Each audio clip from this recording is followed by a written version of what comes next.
स्वाध्याय उसका 2 वचन से हम पढ़ेंगे। उत्पत्ति की किताब उसका 37वां अध्याय उसका 2 वचन से हम बात करेंगे, जहां से हमने छोड़ा था। उसने कहा सुन, मैं तो बूढ़ा हो गया हूँ। हाँ, उसने कहा, याकूब ने कहा। 37 का है ना, याकूब के वंश का वृत्तांत यह है। 37 का 2, 37 का 2। भैया, याकूब के वंश का वृत्तांत यह है। याकूब के वंश का वृत्तांत ये है। यूसुफ 17 वर्ष का होकर, अब यहाँ पर यूसुफ की एक उम्र लिखा है, एक आयु लिखा है। यूसुफ तो 17 वर्ष का व्यक्ति था। कितने वर्ष का? 17 वर्ष का व्यक्ति, मतलब जवान, अभी बूढ़ा नहीं हुआ है, अभी भी बालक की ही कैटेगरी में है। क्योंकि हम भी अभी जब इस देश में रहते हैं तो हमारी 21 साल की उम्र ही बालिक मानी जाती है ना। हमारी 21 साल की उम्र शादी के लायक मानी जाती है, और उससे कम उम्र में शादी किया जाए तो वो नाबालिग की गिनती में है। तो यहाँ पर यूसुफ के लिए लिखा कि वो कितने वर्ष का? 17 वर्ष का था। और उसके जीवन का वृत्तांत, याकूब के वंश का, उनके बच्चों का वृत्तांत ये इस प्रकार से दिया गया है कि यूसुफ 17 वर्ष का था। जी, 17 वर्ष का था। उसका होकर अपने भाइयों के संग, 17 वर्ष का होकर अपने भाइयों के संग भेड़ बकरियों को चराता था। भेड़ बकरियों को क्या कर रहा था? वो चरा रहा था। यहाँ तक उसका काम लिखा है, यहाँ तक इस व्यक्ति का काम लिखा है कि ये 17 वर्ष की आयु में अपने काम को किस प्रकार से कर रहा था। एक जवान लड़का अपने पिता की आज्ञाओं को मानकर, अपने पिता की बात मानकर, अपने पिता के द्वारा दी गई जिम्मेदारियों को लेकर वो बेटा अपने पिता की भेड़ बकरियों को चरा रहा था। और उनको, उनके साथ में और भी भाई लोग थे। लेकिन अब इसमें समझने वाला विषय यह है, ये भी एक जवान लड़का है, इसके साथ और भी भाई थे और भी पुत्र थे याकूब के। लेकिन उनकी आदतें और इस जवान लड़के की आदतों में बहुत फर्क था। ये जवान लड़का था, ये भी बुरी आदतें सीख सकता था, बुरी बातों को ये भी कर सकता था, बुराई में जीवन ये भी बिता सकता था। लेकिन अपने जीवन में यूसुफ जो था वो अपने जीवन की अच्छी बातों में बढ़ते गया, और 17 वर्ष की आयु में भी अपने जीवन में देखिए वो पिता का प्रिय क्यों बन गया। मैं आपको ये समझाना चाहता हूं, वो पिता का प्रिय पुत्र क्यों बन गया। पुत्र हम सब हैं, पुत्र वो भी थे, और भी भाई जो थे वो भी पुत्र थे, वो भी याकूब के थे, और ये यूसुफ भी याकूब का ही बेटा है, और भी भाई ये यूसुफ के थे, वो भी उसके बेटे थे। लेकिन वो प्रिय नहीं था, ये प्रिय क्यों बन गया? इसका प्रिय बनने का रीजन क्या है? ये बहुत समझने वाला आपके और मेरे लिए एक विषय है। तो देखिए, आगे पढ़ो। भेड़ बकरियों को चराता था, भेड़ बकरियों को चराता था, और वो लड़का अपने पिता की पत्नी बिलहा का जिल्फा के पुत्रों के संग, उसकी पत्नियां थी, उसके कुछ पुत्र थे जो बड़े थे, और उनके पुत्र जो बड़े थे उनके जीवन की हरकतें अच्छी नहीं है, उनके जीवन के कार्य अच्छे नहीं है, उनका स्वभाव अच्छा नहीं है, उनका दृष्टि अच्छा नहीं है, उनकी भाषा अच्छी नहीं है, उनका पिता के प्रति सोच अच्छा नहीं है, उनका माता के प्रति सोच अच्छा नहीं है। और उसके लिए, याकूब के पुत्रों के लिए, उसका पहला पुत्र रूबेन था, और रूबेन की आदतें अच्छी नहीं थी, उसका स्वभाव अच्छा नहीं था, उसका अपने ही माता के प्रति उसका स्वभाव अच्छा नहीं है। तो ऐसे समय में उसने अपने जीवन में पहलोठे का अधिकार भी खो दिया, उसके पास पहलोठा के भी अधिकार नहीं रहा। लेकिन ये छोटा बेटा यूसुफ छोटा है, लेकिन छोटा बेटा होने के बाद भी परमेश्वर के पास में आकर अपने स्वभाव में परिवर्तन को लाता है, और अपने स्वभाव में परिवर्तन को लाना ही उसके जीवन में ये परमेश्वर के लिए, अपने पिता के लिए प्रिय पुत्र बन जाता है। और वो भी 17 साल की उम्र में, और 17 साल की उम्र में इसका भी मन करता है कि वो गलत काम में जाए, वो गलत आदतों में पड़े, वे गलत आदतों को अपने जीवन में ले ले। क्या उसका पास शरीर नहीं था? उसके पास भी शरीर था, उसके पास भी बहुत से ऐसे विचार थे, वो गलत कर सकता था, लेकिन ऐसा नहीं लिखा। तो क्या बताया? वो 17 साल की उम्र में अपने भाइयों के साथ रहता था, और भी भाई थे, उनके संग रहा करता था। हाँ, और वह लड़का अपने पिता की पत्नी बिलहा और जिल्फा के पुत्रों के संग रहा करता था। हाँ जी। और उनकी बुराइयों का समाचार उनकी बुराइयों का समाचार अपने पिता के पास पहुंचाया करता था। अपने पिता के पास पहुंचाया करता था। अब यूसुफ की गलती बोलो या यूसुफ के जीवन की कोई बुराई बोलो, तो वो यही थी कि वो अपने भाइयों की गलतियों को वो अपने पिता को जाकर क्या करता था? बता देता था, है ना, बता देता था। तो अक्सर भाई लोग विरोध करते थे, फिर यही है, अपने को मरवाता है, पापा के हाथ की डांट खिलवाता है, मार खिलवाता है, ये पिटाई करवाता है, यही वो लड़का है ना। उससे वो जलस रखते थे, उसको प्यार नहीं करते थे, है ना, उसको प्रति बहुत गलत सोच रखते थे। इसलिए उन्होंने कभी भी अपने छोटे भाई से प्यार नहीं किया, बल्कि छोटे भाई को दुश्मन की तरह देखा। छोटे भाई को, और छोटे भाई का बात क्या था?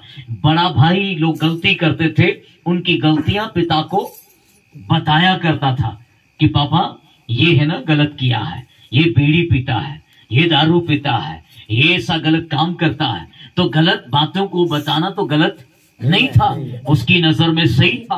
वो अपना सही काम कर रहा था और सही बातों को उसने अपने पिता को बताया। लेकिन इनको पसंद नहीं आया। इनको जब पसंद नहीं आया, क्योंकि वो तो इनकी बुराइयां कर रहा, ऐसा लगा। उनके संग रहता था, लेकिन उनकी एक आदत अपने अंदर नहीं लिया। जबकि छोटा था, बाकी सब बड़े थे। वो गाली भी बोलते थे, वो झगड़ा की भी बात करते थे, वे बुराई की भी बात करते थे, वो लड़कियों के प्रति गलत सोच भी रखते थे, वो गलत गलत बातों को भी करते थे।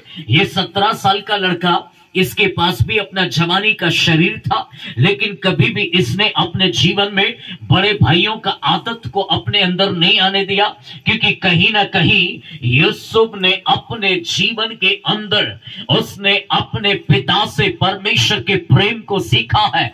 अपने दादा इसहाक के जीवन से उसने परमेश्वर के प्रेम को सीखा है, और अपने दादा के जीवन की गवाही, अब्राहम की जिंदगी की गवाही को उसने सुना है। उसने सीखा है कि परमेश्वर कितना प्रेमी है, परमेश्वर कैसे प्रार्थना को सुनता है, परमेश्वर कैसे अपने दादाओं के बीच में रहा करता था, और वो कैसे अपने दादाओं को उसने आशीष दिया है। अपने दादा लोगों के जीवन से उसने इस बात को समझ लिया।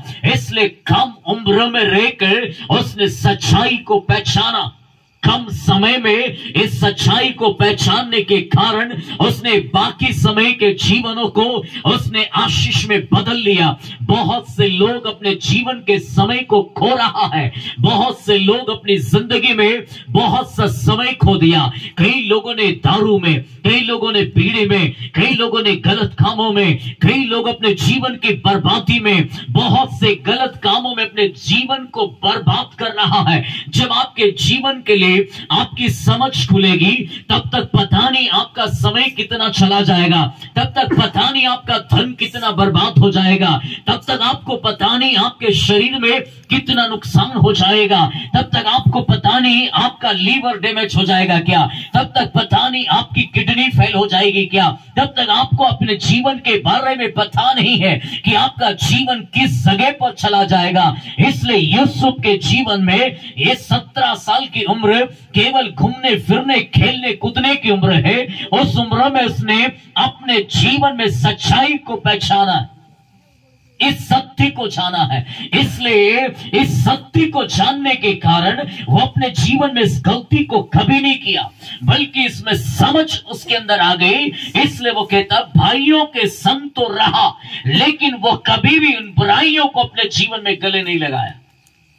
हम बहाना करते हैं, क्या करें, दुनिया में सारे लोग ऐसे ही करते हैं, हमको भी करना पड़ता है। वो भी झूठ बोलते हैं, हमको भी बोलना पड़ता है। वो भी ऐसा करते हैं, हमको भी करना पड़ता है। आप और हम बहाना करते हैं, आप और हम बहाना बोलते हैं। बाइबल बताती है सोमवेल के विषय में, सोमवेल भी परमेश्वर का एक जन के रूप में था। जब वो कम उम्र में अपने जीवन में जब वो आगे बढ़ा, उसके और भी भाई थे, उनके लिए लिखा, बाइबल की भाषा उनके लिए लिखा, वो लुच्चे थे। और लुच्चे यदि किसी को कहा जाए तो बहुत ही गलत आदत, बहुत ही गलत जीवन, बहुत ही संसार में बिगड़ा हुआ जीवन, ऐसा कहते हैं। तो उसके लिए लिखा कि वो लुच्चे थे, उनका एक भी स्वभाव इस सोमवेल के अंदर नहीं आया, बल्कि सोमवेल अपने आप को परमेश्वर की उपस्थिति में परमेश्वर को आदर करने के भाव को समझ गया, प्रभु के चरणों में समर्पण के जीवन को समझ गया।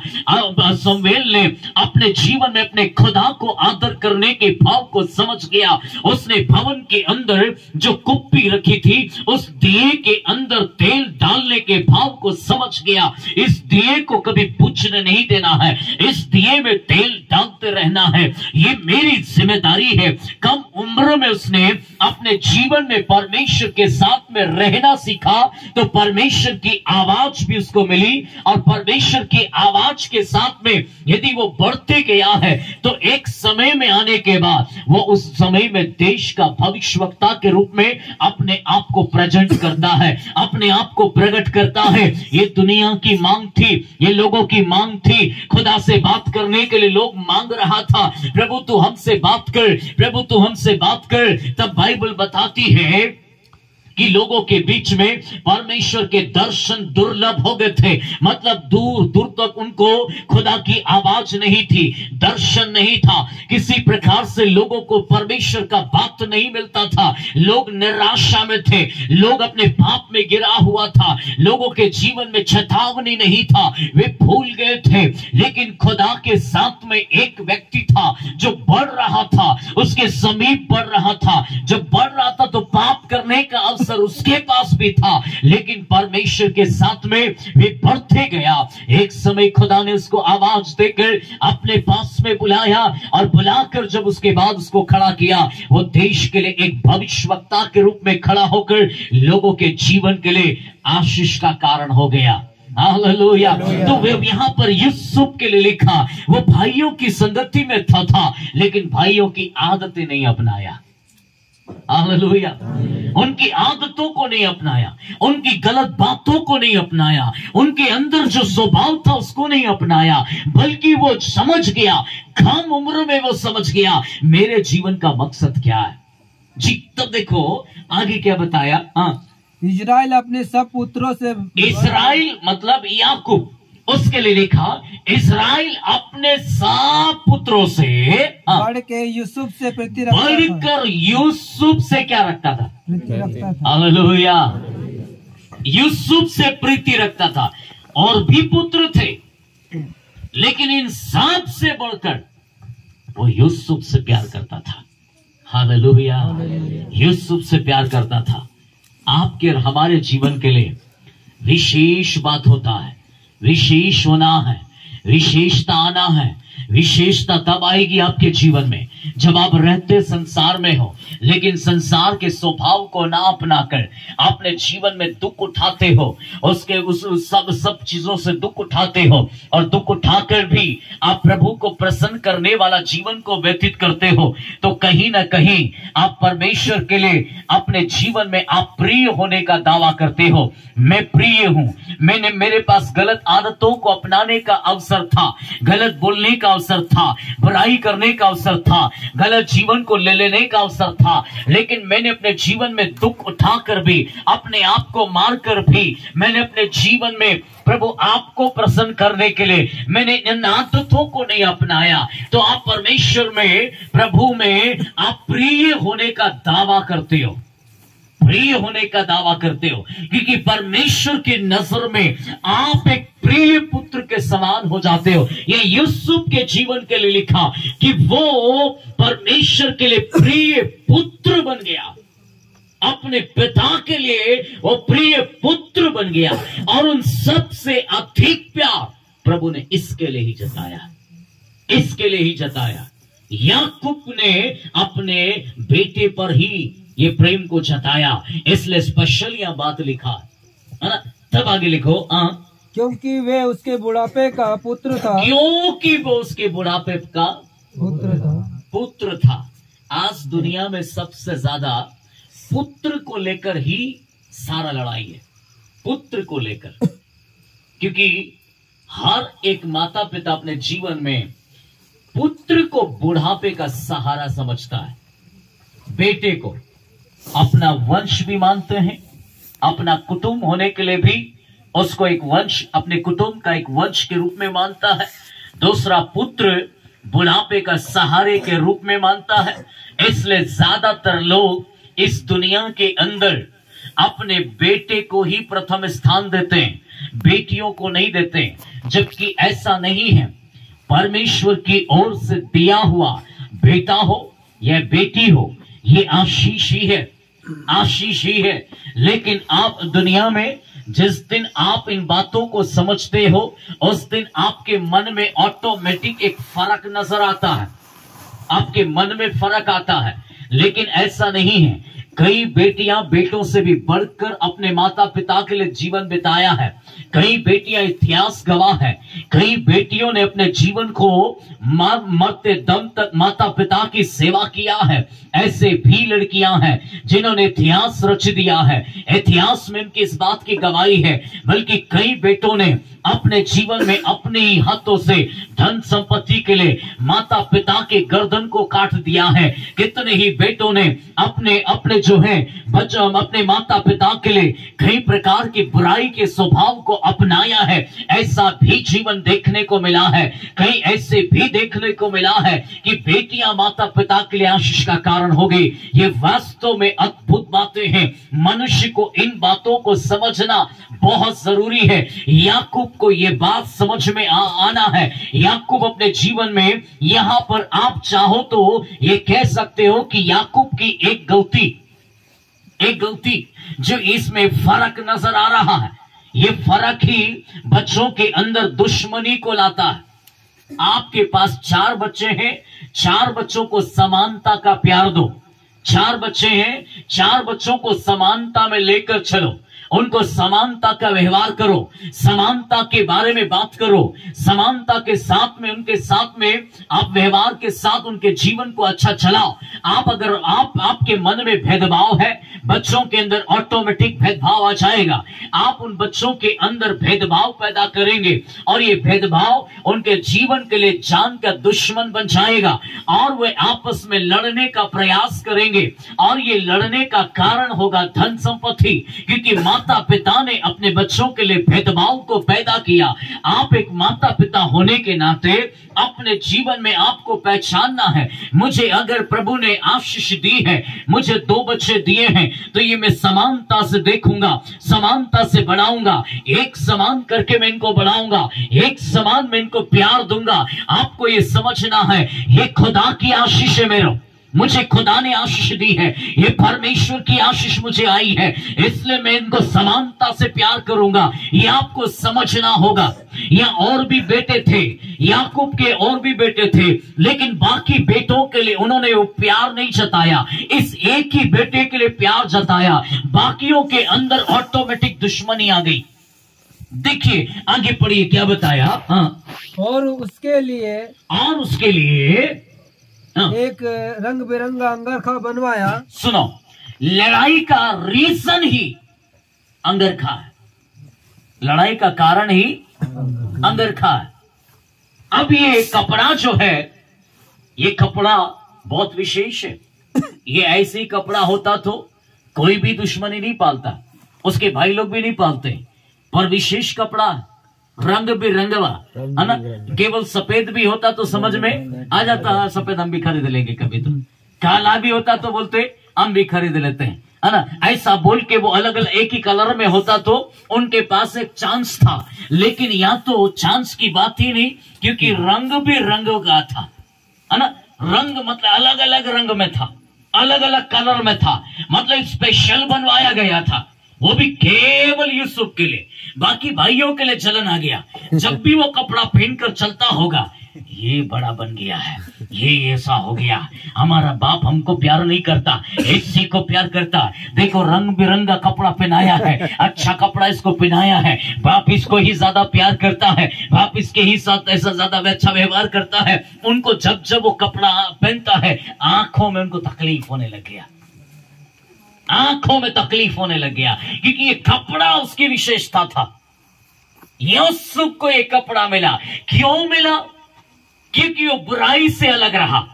क्यों मिला इसको ये कपड़ा? बुराई से अलग रहा। दूसरा, अपने भाइयों की बुराई को अपने अंदर नहीं आने दिया। ये बात भाई लोग नहीं समझ रहा, भाई लोग नहीं समझ रहा। पापा का प्यार भाइयों को समझ में नहीं आया, लेकिन यूसुफ को समझ में आ गया। यूसुफ को रंग बिरंगा कपड़ा अगर मिला है, तो उसका अच्छा स्वभाव, उसका अच्छी बातें, उसका पिता से अच्छा प्रेम, अच्छा समाचार पिता के पास लाना, ये जो बात था यूसुफ के लिए तो आशीष में बदल गया, लेकिन भाइयों के लिए वो तकलीफ में बदल गया। पर भाई लोग कपड़ा देखकर दुखी हो रहा, पर ये कपड़ा हमें क्यों नहीं मिला, इसको अंदर झांकने की कोशिश नहीं किया। नहीं। वो भी यदि अंदर झांक लेते, ये कपड़े के लायक क्या मैं नहीं है, क्या मुझे नहीं मिल सकता था, क्या पिता मेरे लिए ये कपड़ा नहीं बनवा सकता था? थोड़ा सा अगर वो जागृत होकर अपने मन को टटोल लेते, अपने हृदय को टटोल लेते, अपनी जिंदगी को सही करने का प्रयास कर लेते, तो शायद वो रंग बिरंगा कपड़ा इनको भी मिल जाता। पर उन्होंने पूरी जिंदगी अपने भाई को जिस दिन कपड़ा मिला, उस दिन से लेकर केवल जलन में बिताया, केवल जलन में बिताया। बड़े थे, ये छोटा था, पर छोटे पर जलन रखकर बिताया। वो चाहते तो कह सकते थे हमको भी चाहिए, करना क्या पड़ेगा। इनको समझने का जरूरत था, उन्होंने नहीं समझा, और ना समझकर अपने पिता के फेवर को भी खो दिया। भाई की आशीष को देखकर जलते रहे। इनके लिए लिखा है, वे बुराई में थे, और उनकी बुराइयां, ये अपने पिता को बोलते रहता था। बुराइयां छोड़ देते तो रंग बिरंगा कपड़ा आपका भी हो जाता, आपका भी हो जाता। हालेलुया। ये भी बेटे बन सकते थे, इनके पास भी चांस था, अवसर इनके पास भी था, बेटा कहलाने का अधिकार उनके पास भी था, अवसर इनके पास भी था, लेकिन अवसर को उन्होंने बनाना नहीं सीखा। अवसर में आकर वो अपने जीवन की योग्यता को लाना नहीं सीखा। वे बुराई में पड़े रहे, बल्कि और ज्यादा बुराई में गिर गए। कभी कभी प्रभु के साथ रहकर भी हम अपने जीवन की भलाइयों को नहीं पहचान पाते, और प्रभु की भलाइयों को ना पहचाना। आज सुबह हमने उस उड़ाव पुत्र की बात को सुना, तो उसमें एक और भाई था उसका, जो अपने पिता को क्या बोलता है, मैं जीवन भर प्रभु पिता तेरे साथ रहा, तूने जैसा बोला वैसा मैंने काम किया। तो जब बोलता था तब मैं उठता था। कहने के लिए कौन था वो? बड़ा। कहने के लिए वो बड़ा था, लेकिन वो क्या बोलता है, तूने मुझे अपने दोस्तों के साथ आनंद मनाने के लिए एक बकरी का बच्चा भी नहीं दिया। वो क्या बोलता हो, मेरे दोस्तों के साथ आनंद मनाने के लिए एक बकरी का बच्चा भी नहीं दिया। बकरा तो छोड़ ही दो, एक बकरी का बच्चा तक नहीं दिया तूने मुझे।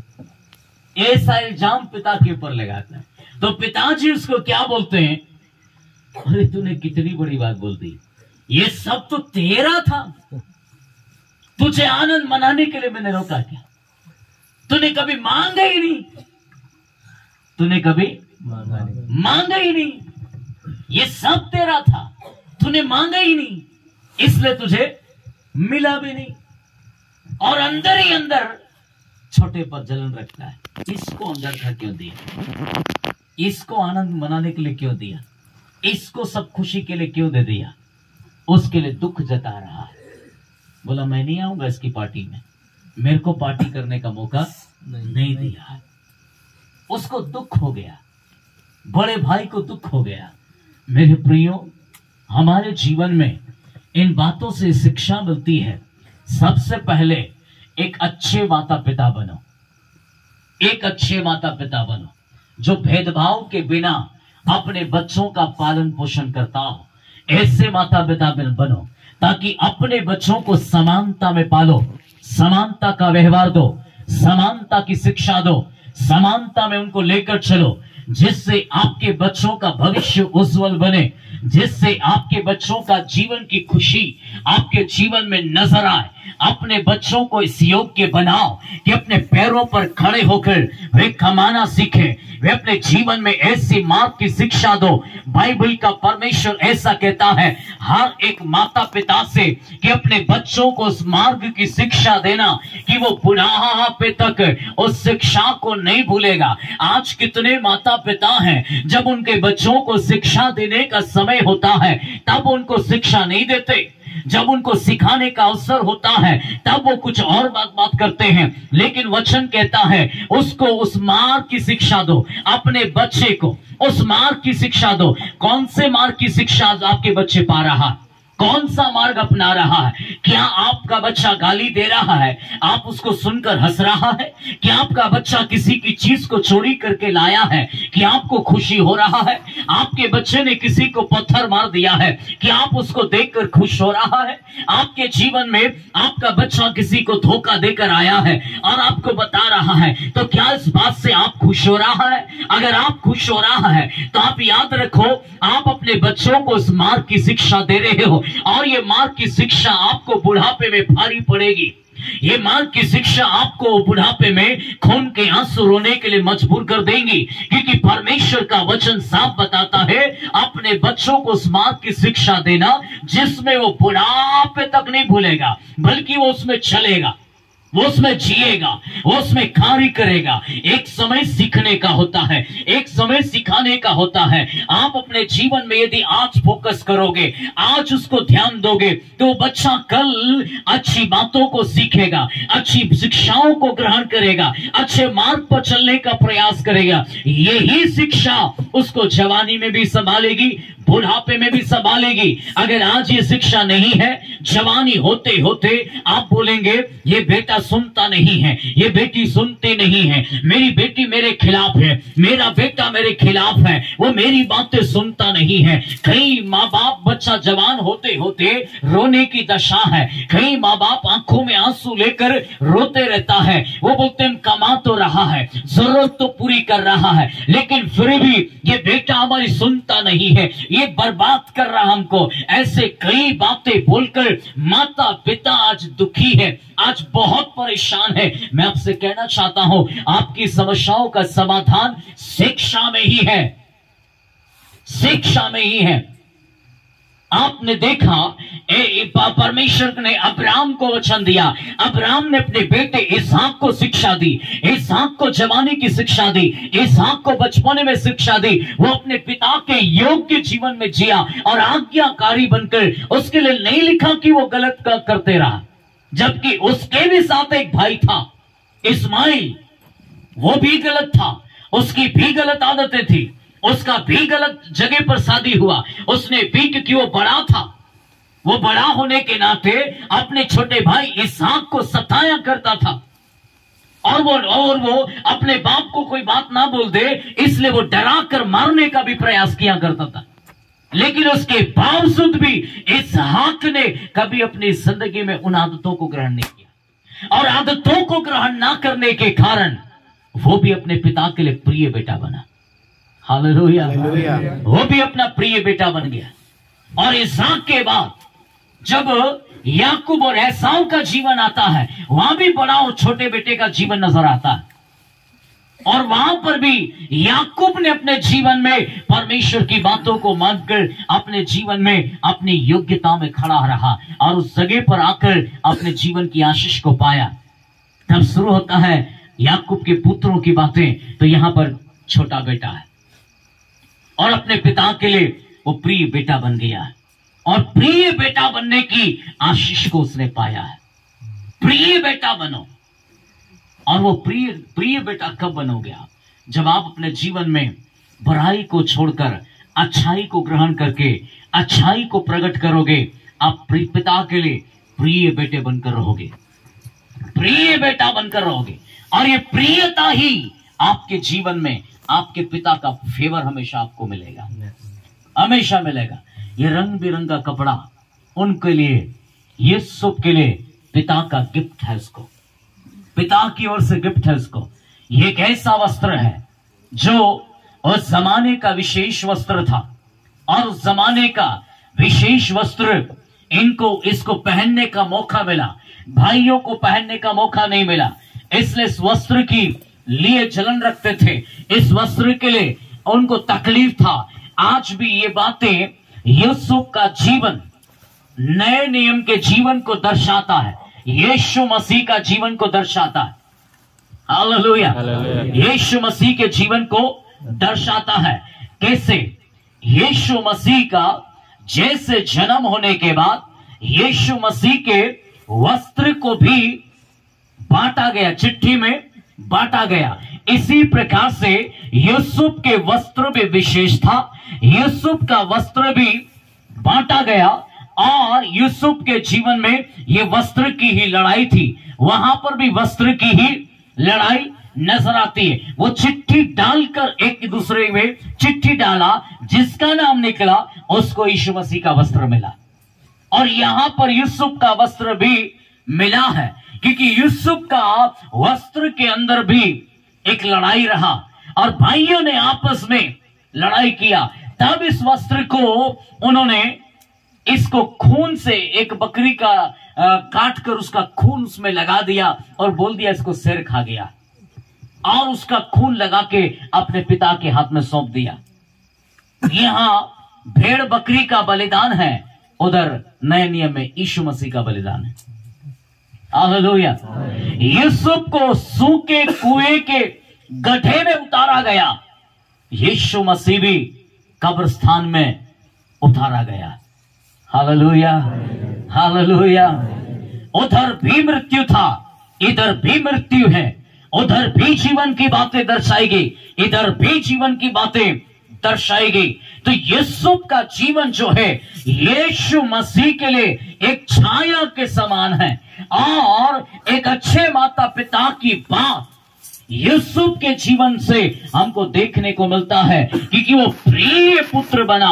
आपको भी अपने जीवन में एक प्रिय बेटी बनो, अपने जीवन में प्रिय बेटा बनो। अपने पिता के लिए एक आशीष का कारण बनो, दुख का कारण मत बनो, उसको बदनाम करने का कारण मत बनो, उसको दुख पहुंचाने का कारण मत बनो, बल्कि आशीष का कारण बनो।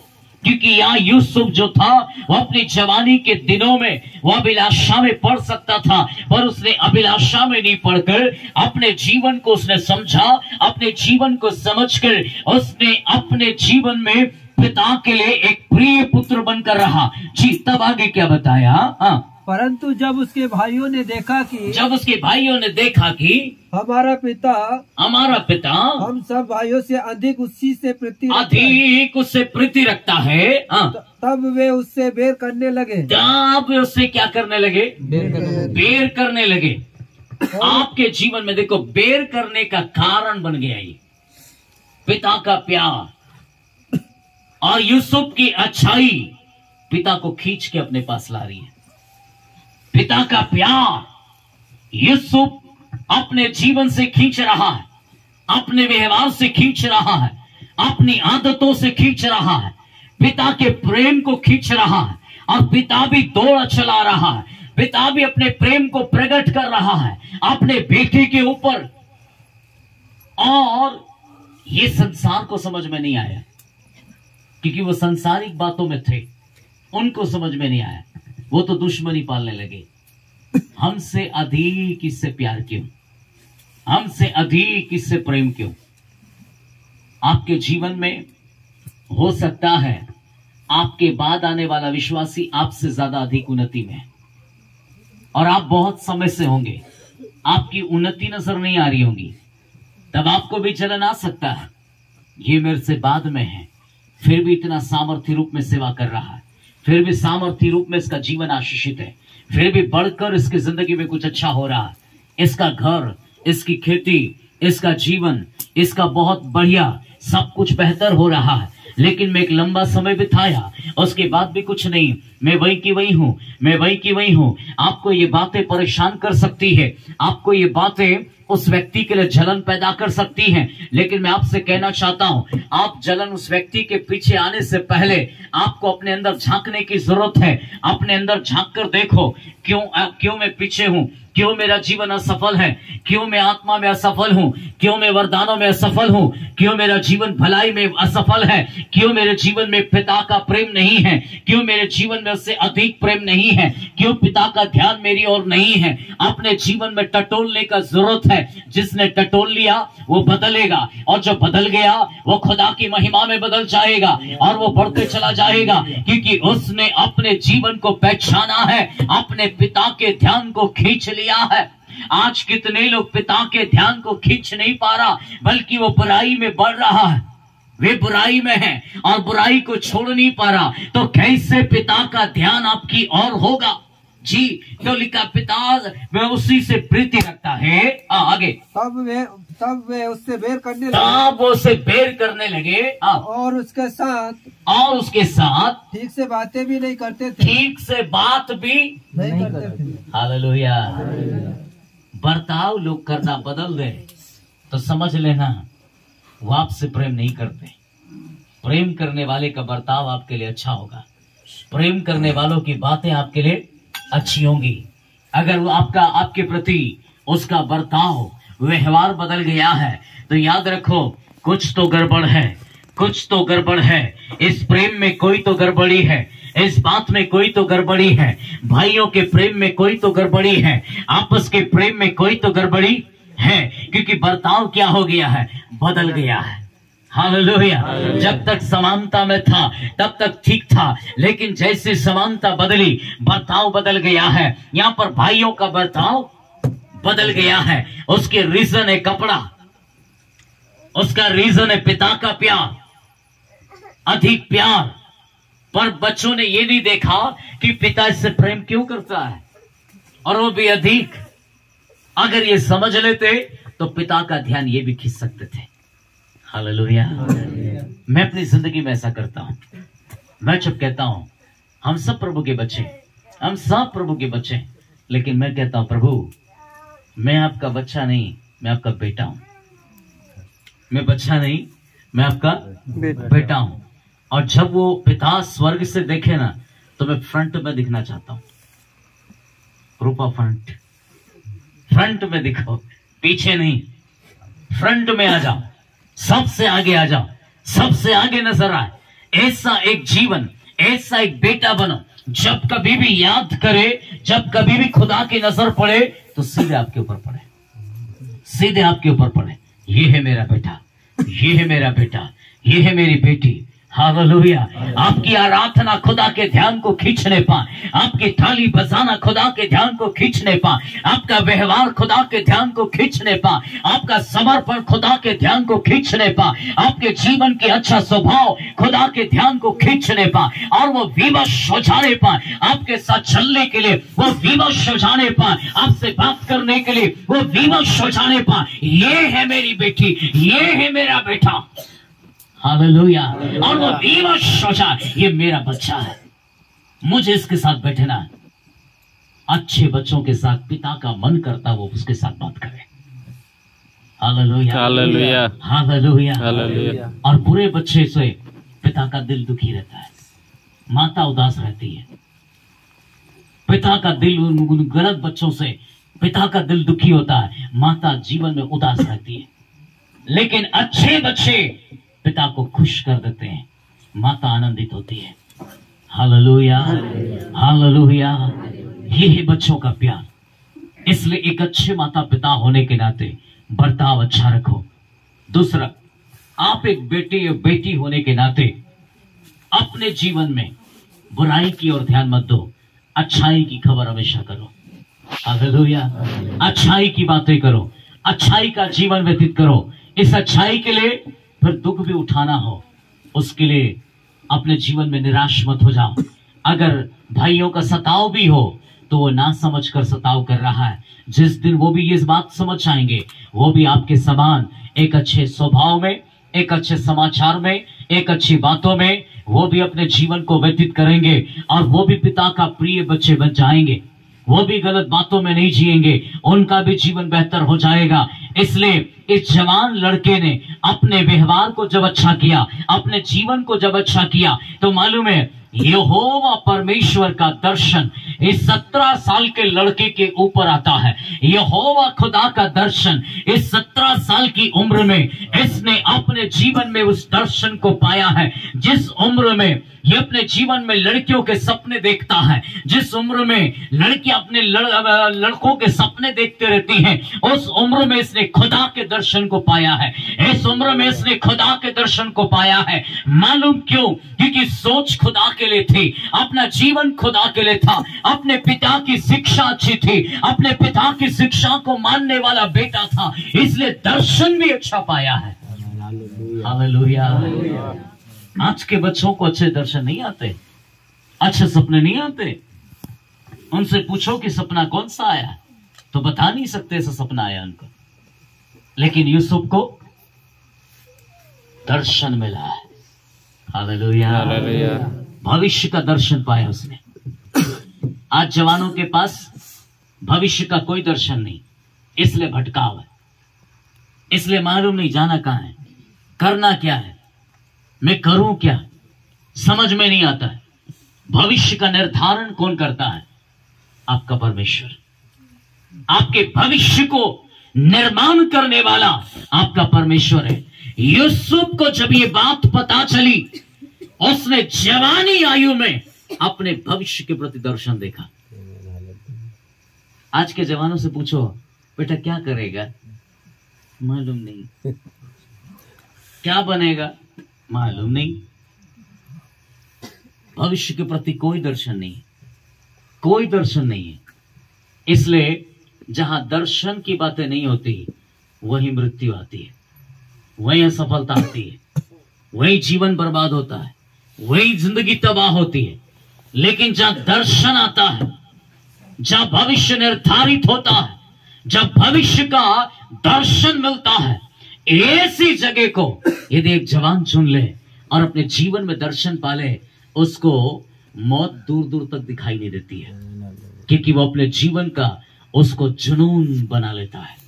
Hallelujah, hallelujah. इसको दर्शन जब मिला तो ये अपने दर्शन को अपनी जिंदगी का जुनून बना लिया और उस जुनून में अपने जीवन को जिया इसने।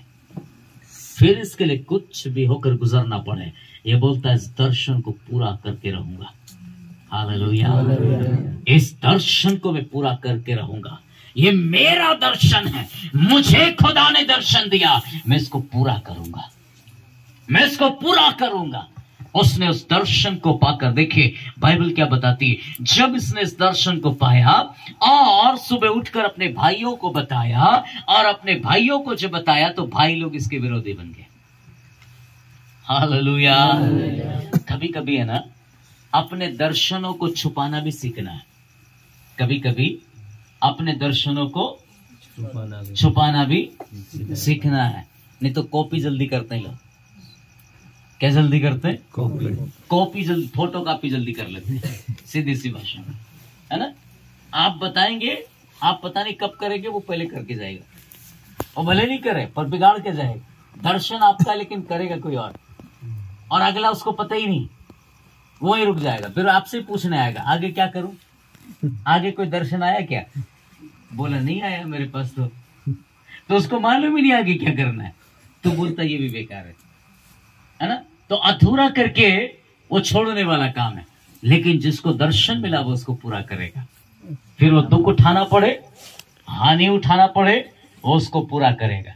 ये परमेश्वर के वचन में क्या लिखा, इसको दर्शन आया जवानी उम्र में, इसने बड़े खुश होकर, बड़े उत्साह के साथ अपने भाइयों को बताया, पापा को बताया, बोला मेरा गेहूं का पूला बीच में मैंने उठा के रखा, बाकी सारे भाइयों ने अपना पूला उठा के मेरे पूले के आसपास रखा।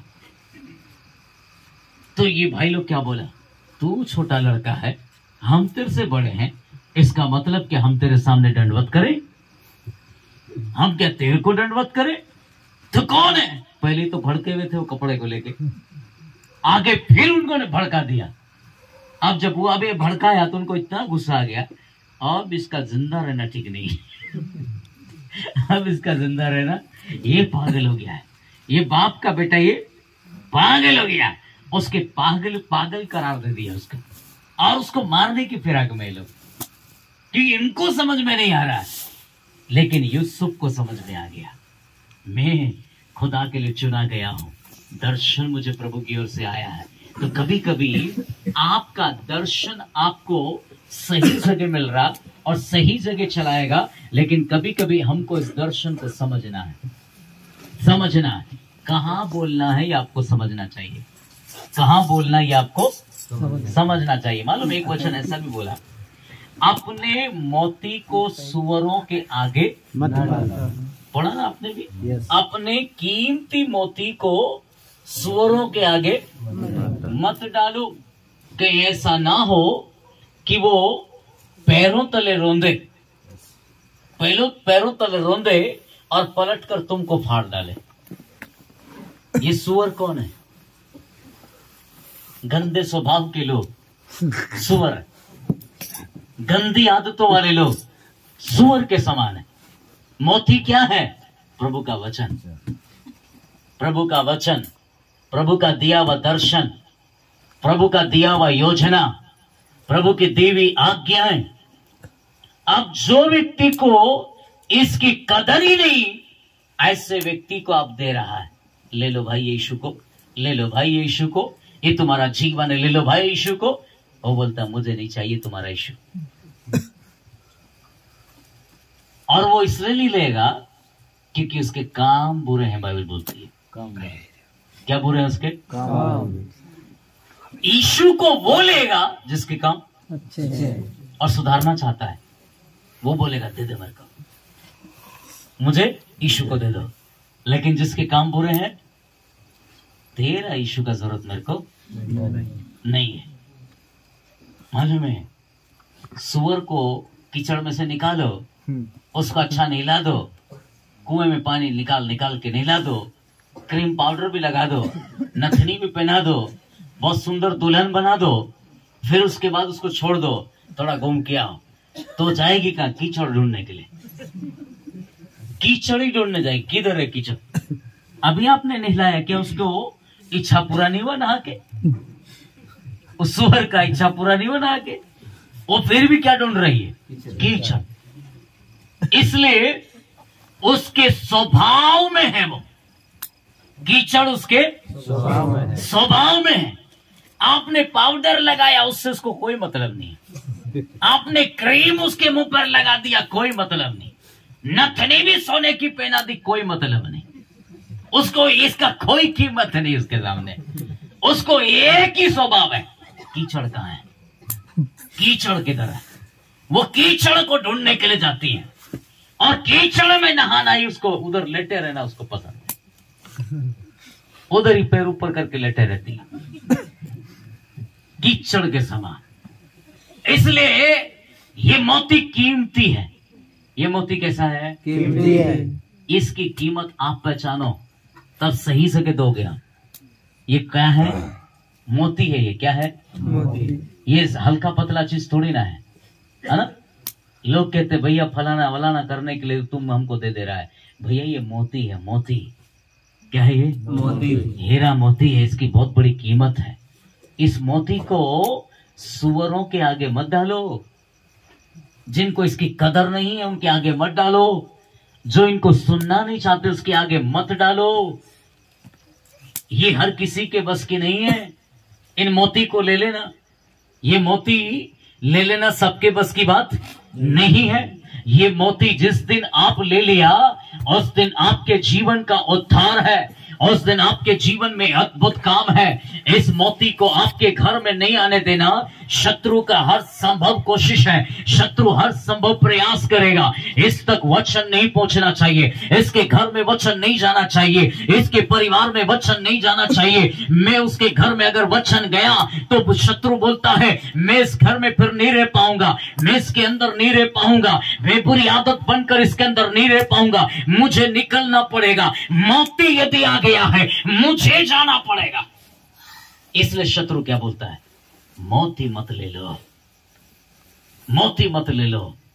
इसलिए सूअरों के आगे मत फेंको इसको, पहले तो आप पहचानो इसको, ये कितना कीमती है, कहां देना है इसको, कहां रखना है इसको, कहां दे देना है इसको।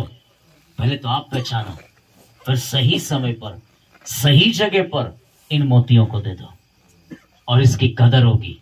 और जहां कदर नहीं है वहां मत दे दो। ये यूं बांटने वाली किताब थोड़ी ना है, ये यूं दे देने वाली किताब थोड़ी ना है। बाइबल कहती है बिना परमेश्वर की योजना के वचन नहीं जाता। जब भी वचन जाता है खुदा की योजना को लेकर जाता है। जब भी वचन आप तक पहुंचता है खुदा की योजना को लेकर आपके पास आता है।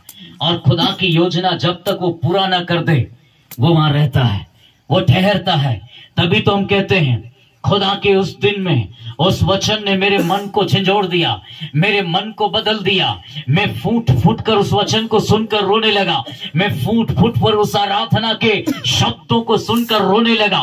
उसने मेरी जिंदगी बदल दी है। ये वचन ही था, ये उद्देश्य के साथ में आया था और मेरी जिंदगी को बदल के रख दिया।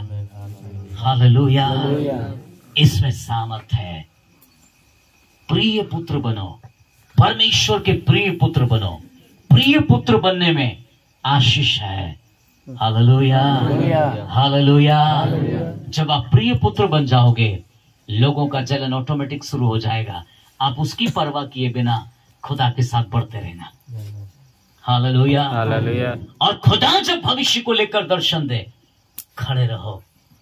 जब तक प्रभु न बताए मत बताओ, रखो अंदर, पालो उसको, पालो उसको। Hallelujah, hallelujah. उस दर्शन को पालो, उस दर्शन को पालो, उस दर्शन में खड़े रहो। क्योंकि कई बार आपके जीवन में आप बताते हैं और वो पूरा नहीं करते हैं, वो आपके लिए हंसी का कारण बन जाता है। लेकिन इस दर्शन को खड़े होने में, दर्शन को पूरा होने में इंतजार करो। यीशु अपने जीवन में आया ही इसलिए था कि वो परमेश्वर का पुत्र